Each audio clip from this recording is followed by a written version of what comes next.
ଏବେ ଭୁବନେଶ୍ୱର ଆଞ୍ଚଳିକ ପାଣିପାଗ କେନ୍ଦ୍ର ସୂଚନା ମିଳିଛି ଯେ ପୁଣି କାଲିଠୁ ବର୍ଷାରେ ଭିଜିବ ରାଜଧାନୀ। ଆଉ ଏକ ଘୂର୍ଣ୍ଣିବଳୟ ଆସିବ।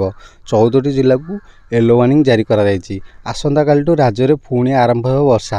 ବଙ୍ଗୋପସାଗରରେ ସୃଷ୍ଟି ହେଉଛି ଆଉ ଏକ ଘୂର୍ଣ୍ଣିବଳୟ। ସେପ୍ଟେମ୍ବର 12ରେ ସୃଷ୍ଟି ହେବ ଏହି ଘୂର୍ଣ୍ଣିବଳୟ।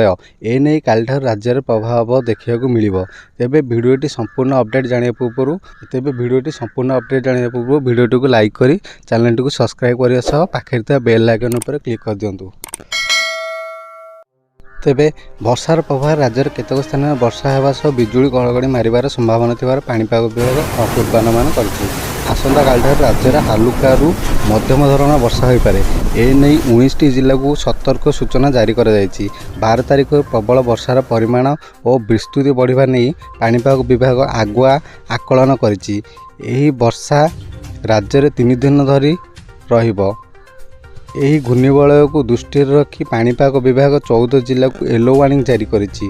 ଢେଙ୍କାନାଳ, ଯାଜପୁର, କଟକ, ଅନୁଗୁଳ, ଖୋର୍ଦ୍ଧା, ବୌଦ୍ଧ, ନୟାଗଡ଼, ଗଞ୍ଜାମ, କନ୍ଧମାଳ, କଳାହାଣ୍ଡି, ରାୟଗଡ଼ା, ଗଜପତି, ନବରଙ୍ଗପୁର ଏବଂ କୋରାପୁଟ ଆଦି ସ୍ଥାନରେ ଘୂର୍ଣ୍ଣିବଳୟ ପ୍ରଭାବରେ ପ୍ରବଳରୁ ଅତି ପ୍ରବଳ ବର୍ଷା ହେବା ସହ କେତେକ ସ୍ଥାନରେ ଘଡ଼ଘଡ଼ି ଓ ବଜ୍ରପାତ ହେବାର ସମ୍ଭାବନା ରହିଛି। ଏହି ସବୁ ଜିଲ୍ଲାରେ 70ରୁ 110 ମିଲିମିଟର ପର୍ଯ୍ୟନ୍ତ ବର୍ଷା ହେବାର ଅନୁମାନ କରାଯାଇଛି। ଏନେଇ ପାଣିପାଗ ବିଭାଗର କର୍ମଚାରୀ ଟ୍ୱିଟ୍ କରି ଆଗୁଆ ସୂଚନା ଦେଇଛନ୍ତି।